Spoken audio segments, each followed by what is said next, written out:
Spoštovani, Nova Slovenija je dobila mandatarja in je na najboljši poti, da hitro sestavi novo vlado, ki je Sloveniji potrebna, da se bo ta vlada lotila čim prej reševanja problemov, ki jih imamo. Prepričana sem, da smo izvolili mandatarja, ki ima izkušnje, ki pozna tudi pot do rešitev. Nova Slovenija bo v okviru te koalicije izpolnjevala tudi svoje programske točke.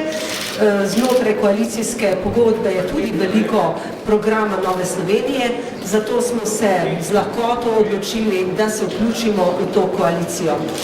Bomo konstruktiven partner, ker želimo Sloveniji dobro.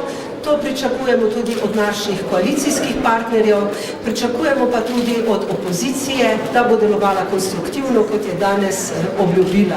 Vemo, da samo to je rešitev za Slovenijo in v tem smislu si želim seveda, da bi tudi mediji opravili svojo konstruktivno vlogo, nas zgrajali takrat, ko je potrebno in zapisali resnico, ki bo spodbujala Slovence na tej poti velikih sprememb in odrekanj.